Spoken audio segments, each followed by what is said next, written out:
Hello everyone dear student, आपका स्वागत है स्टडी एमसी 91 में। आज मैं पढ़ाने वाला हूँ क्लास 10 का त्रिगोनोमिति के बारे में। जैसे कि बोर्ड पे आपको दिख रहा होगा त्रिगोनोमिति यानी त्रिकोणमिति। तो त्रिकोणमिति को पढ़ने से पहले आपको समकोण त्रिभुज के बारे में जानना अति आवश्यक है। जब तक हम समकोण त्रिभुज के बारे में नहीं जानेंगे तब तक त्रिकोणमिति उतनी अच्छी तरह से समझ में नहीं आएगा। चलिए सबसे पहले समकोण त्रिभुज के बारे में जानते हैं, समकोण त्रिभुज क्या होता है। तो यहाँ पर मैं समकोण त्रिभुज का डिफिनेशन लिख चुका हूँ। जैसे कि देख रहे हैं समकोण त्रिभुज यानी कि जिसको इंग्लिश में बोलते हैं राइट एंगल ट्रायंगल। डिफिनेशन है वैसा त्रिभुज जिसका एक कोण समकोण होता हो। तो यहाँ कान होगा एक कोण समकोण होता हो, यानी कि वैसा त्रिभुज जिसका एक कोण 90 डिग्री का होता हो, का ही होगा इसे लिखे तो उसमें वैसा त्रिभुज जिसका एक कोण समकोण यानी कि 90 डिग्री का होता हो उसे समकोण त्रिभुज कहते हैं। यानी समकोण होता हो यानी 90 डिग्री का होता हो उसे हम समकोण त्रिभुज कहते हैं। जैसे इसका पिक्चर में बना रहा हूँ, पिक्चर ड्रॉ कर रहा हूँ। जैसे ये देखिए समकोण त्रिभुज बन गया हमारा, यानी कि यहाँ पर जो बन रहा है हमारा 90 डिग्री का कोण बन रहा है। ये समकोण त्रिभुज बन गया। देखिए त्रिभुज है, त्रिभुज का डिफिनेशन तो होता है वैसा त्रिभुज, वैसा आकृति जिसकी तीन भुजा हो, तीन भुजाओं से घिरी आकृति को त्रिभुज कहते हैं। तो त्रिभुज बन गया, लेकिन कैसा त्रिभुज है? समकोण त्रिभुज है। तो कैसे जानेंगे? क्योंकि इसमें जो त्रिभुज बना है उसका एक कोण कितना डिग्री का है? 90 डिग्री का। इसलिए कौन सा त्रिभुज है? समकोण त्रिभुज। अब समकोण त्रिभुज का नामांकन कर देते हैं। नामांकन में मान लीजिए इसको ए मान लिए, इसको बी मान लेंगे, इसको सी मान लेंगे। अब देखिए यहाँ पर 90 डिग्री जो बना है, 90 डिग्री के जस्ट सामने वाला भुजा को बोलते हैं हम कर्ण। कर्ण या तो विकर्ण भी बोला जाता है कभी कभी इसको, कर्ण या विकर्ण, जिसको इंग्लिश में बोलते हैं हाइपोटोनियस। हाइपोटोनियस इसको शॉर्ट में बोलते हैं एच। ठीक है। उसी तरह नीचे वाले को बोलते हैं आधार यानी कि बेस, इसको शॉर्ट में बोलते हैं बी फॉर बेस। और ऊपर वाला को बोलते हैं लंब, इसको इंग्लिश बोलते हैं परपेंडिकुलर। परपेंडिकुलर यानी कि इसको हम शॉर्ट में पी से शुरू कर सकते हैं। अब इतना हो जाने के बाद ये हुआ समकोण त्रिभुज के बारे में जानकारी। अब चलिए चलते हैं त्रिकोणमिति में जो एक छह निष्पत्ति होता है उसके बारे में जानते हैं। तो छह निष्पत्ति कौन कौन सा हुआ हम आपको बता रहे हैं। जैसे कि निष्पत्ति, छह निष्पत्ति है sign theta, cos theta, tan theta और कॉट थीटा और कॉसेक थीटा और सेक थीटा। ये होता है, ये साइन थीटा होता है, cos theta, tan theta, cot theta, cosec theta, sec theta. आपको अभी आप थीटा सुनने के लिए मिल रहा होगा। तो थीटा हमारा क्या है? इसको बोलते हैं थीटा। थीटा, अब थीटा जो हमारा क्या है? कोण है, यानी कि इसको बोलते हैं इंग्लिश में एंगल है हमारा। अब मान लीजिए ये समकोण त्रिभुज है, इसमें यहाँ पर तो कोण बनता ही होगा। यहाँ भी कोण बन रहा है, यहाँ भी कोण बन रहा है, यानी कि यहाँ मान लीजिए जो भी कोण बनता होगा उसको थीटा मान लिए। यानी कि साइन पे कुछ एंगल बनता होगा, कॉस पे बनता होगा, टेन पे बनता होगा, कॉट पे बनता होगा, कोसेक पे बनता होगा, सेक पे बनता होगा। तो ये जो है एक्चुअल में इसका ऐसा नहीं होता है, यानी कि कहने का मतलब है साइन जो है एक्चुअल में ऐसा नहीं होता है। एक्चुअल में जो होता है साइन इस तरह का लिखा जाता है। जैसे देख लीजिए कभी कभी बोर्ड के एग्जाम में पूछ भी जाता है साइन का जो है पूरी तरह से नाम कैसे लिखा जाता है। साइन को लिखा जाता है एस आई एन साइन, तो उसको शॉर्ट में लिखा जाता है एस आई एन साइन।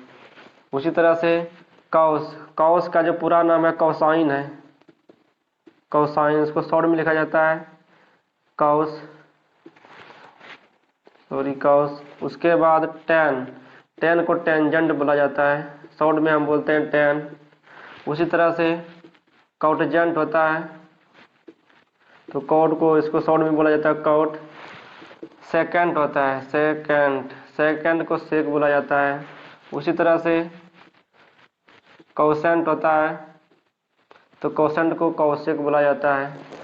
ये होता है पूर्ण रूप, इसका साइन को जो होता है पूरी तरह से नाम साइन इस तरह लिखा जाता है, कॉस इस तरह से होता है रियल में। लेकिन हम जब सवाल बनाते हैं तो इसी तरह लिखते हैं sine theta cos theta tan theta cot theta cosec theta sec theta. कभी कभी बाई चांस से कोई पूछ देता है कि साइन का जो पूरी तरह से कैसे लिखा जाता है, इस तरह लिखा जाता है साइन, ऐसा यानी साइन, कॉस को कोसाइन, इस तरह सबको लिखा जाता है। तो अब चलिए चलते हैं इसके फॉर्मूले के ऊपर। त्रिकोणमिति में कुछ फार्मूला आता है उसको देखते हैं, आप इसको नोट कर लीजिएगा। यदि इस वीडियो से आपको कुछ समझ में आ रही होगी तो इस वीडियो को like and share and subscribe कर दीजिएगा। अब चलिए देखते हैं नेक्स्ट फार्मूला आपको।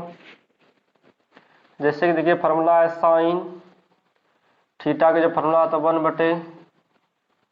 1/कॉसेक थीटा। साइन थीटा का जो फार्मूला आता है 1/कॉसेक थीटा, तो कॉसेक थीटा का जो भी फार्मूला हो जाएगा जस्ट का उल्टा होता है 1/साइन थीटा। कहने का मतलब जब साइन का फार्मूला आता है 1/कॉसेक थीटा तो कॉसेक का थीटा का होता है 1/साइन थीटा, यानी कि कह सकते हैं उल्टा, यानी कि अपोजिट फार्मूला, अपोजिट यानी उल्टा हो रहा है जो भी हो रहा है। अब यहाँ पर देखिए कॉस थीटा सॉरी कॉस का हो जाएगा 1/सेक थीटा। उसी तरह से सेक का पूछा जाए आपसे तो सेक का क्या हो जाएगा 1/कॉस थीटा। जब कॉस का 1/सेक तो सेक का 1/कॉस। उसी तरह से टेन थीटा हो जाएगा 1/कॉट थीटा, और कॉट थीटा का हो जाएगा 1/टेन थीटा, यानी कि टेन का होता है 1/कॉट तो कॉट का 1/टेन। कहने का मतलब होगा साइन का फार्मूला आता है 1/कॉसेक तो कॉसेक का हो जाएगा 1/साइन। उसी तरह कॉस का 1/सेक तो सेक का हो जाएगा 1/कॉस, और टेन का पूछा जाएगा 1/कॉट तो कॉट का 1/टेन। इस तरह से फार्मूला आता है। अब इसी में थोड़ा गौर कीजिए तो यहाँ पर आपको देखने को मिलेगा, यदि हम यहाँ पर 1 जैसे लिखते हैं, यहाँ पर एक बार लिख देते हैं साइन थीटा बराबर 1/कॉसेक थीटा। यदि हम यहाँ पर 1 लिख सकते हैं, अब कोना कोनी यानी क्रॉस मल्टीप्लाई गुना कर दीजिए, मल्टीप्लीकेशन कर दीजिए, तो साइन थीटा गुना कॉसेक थीटा और गुना 1 होगा, तो sine theta into cosec theta बराबर 1 हो जाएगा, यानी कि ये हमारा फार्मूला बन गया। कोई पूछ देगा sine theta into cos theta बराबर कितना होता है तो इसका मान 1 होता है। कैसे होता है, ये फार्मूला के अकॉर्डिंग होता है। उसी तरह से अब चले आइए cos theta into sec theta बराबर 1 होगा, तो ये कैसे हो गया भाई साहब। तो देखिए यहाँ पर कॉस था और 1/सेक था, यदि हम यहाँ पर 1 दे देंगे तो फिर कोना कोनी क्रॉस मल्टीप्लाई गुना कर देंगे, यानी cos theta into sec theta और 1 गुना 1 तो 1 हो जाएगा। ये फार्मूला बन गया। उसी तरह से एक और फार्मूला बनेगा tan theta into cot theta बराबर 1, तो ये कैसे हो गया, तो ये भी इसी फार्मूला के अकॉर्डिंग हुआ। मान लीजिए यहाँ पर 1 दे सकते हैं, अब कोना कोनी नहीं तिरछा तिरछी यानी जिसको बोलते हैं क्रॉस मल्टीप्लीकेशन, इसको गुना कर देंगे, यानी tan theta into cot theta और 1 गुना 1 तो 1, तो ये फार्मूला बन गया। तो ये कि इसी से ये फार्मूला बना। ये आपको फार्मूला याद करना पड़ेगा, तभी त्रिकोणमिति के सवाल को हम सॉल्व कर सकते हैं। ये हुआ इसका त्रिकोणमिति का बेसिक फार्मूला जिसको बोलते हैं स्टार्टिंग। अब चलिए देखते हैं नेक्स्ट फार्मूला इसका।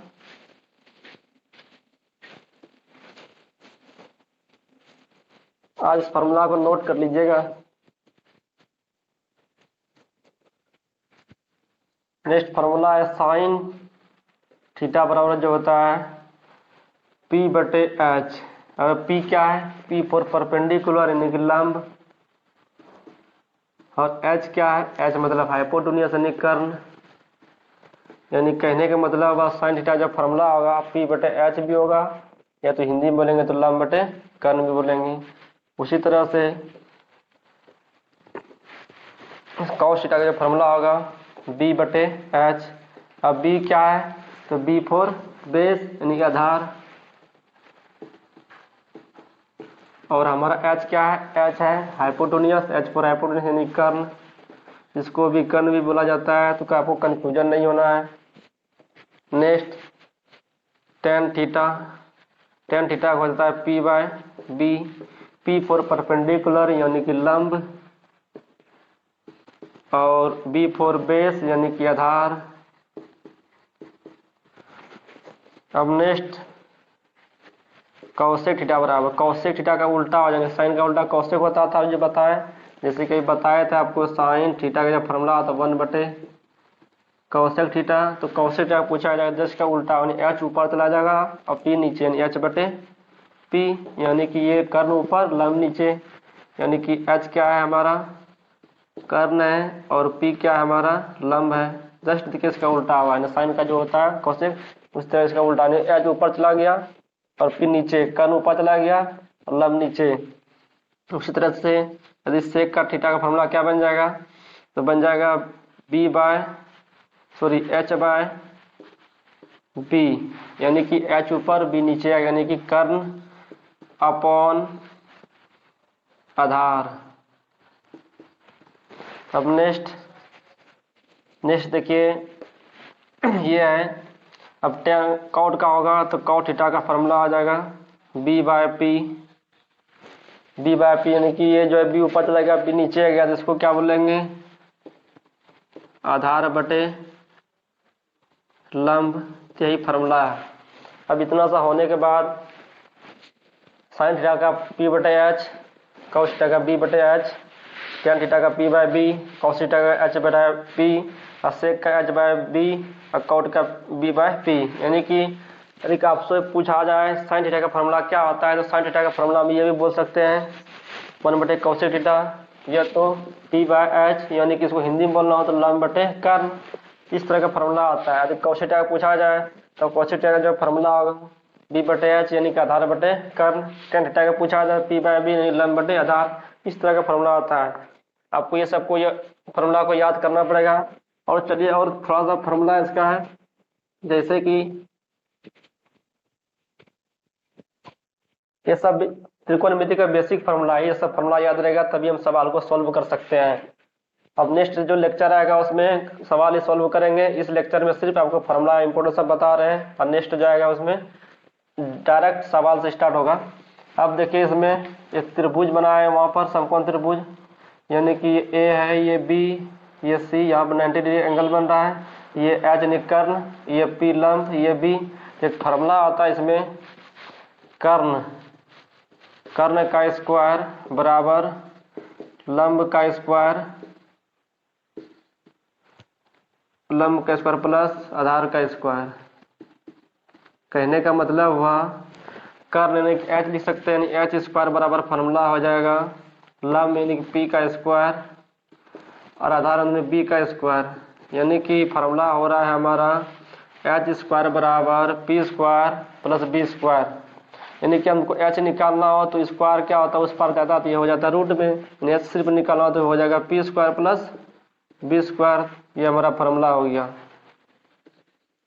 उसी तरह से मान लीजिए अब किसी हमको पी निकालना हो तो करेंगे क्या, पी निकालना तो बी को इस पर भेज देंगे, तो नेक्स्ट जो फार्मूला बनेगा पी स्क्वायर बराबर H square minus B square, यानी कि बी को इस पर भेजे पी निकल जाएगा। उसी तरह से यदि हमको बी निकालना हो तो करेंगे क्या, पी को इस पर भेज देंगे, यानी कि H square minus P square, ये हमारा फार्मूला। जब मान लीजिए सपोज दैट आपको सिर्फ पी निकालना हो तो करना क्या है, पी को यानी स्क्वायर को उस पर भेज देंगे तो ये रूट में आ जाएगा, यानी H square minus B square. और उसी तरह से बी निकालना हो तो करेंगे क्या, स्क्वायर को उस पर भेजेंगे तो रूट में हो जाएगा, यानी H square minus P square. इस तरह से इसका फार्मूला, ये सब जो हुआ त्रिकोणमिति का बेसिक फार्मूला हुआ। अब जो नेक्स्ट वीडियो आएगा उसमें डायरेक्ट सवाल से बनाना स्टार्ट करेंगे, यानी कि एक्सरसाइज 8.1 से। तो ये सब फार्मूला आप याद कर लीजिएगा। आई होप कि आपको समझ में आया होगा। यदि इस वीडियो से आपको कुछ सीखने को मिला होगा तो इस वीडियो को लाइक शेयर एंड सब्सक्राइब कर दीजिएगा। तब तक के लिए धन्यवाद।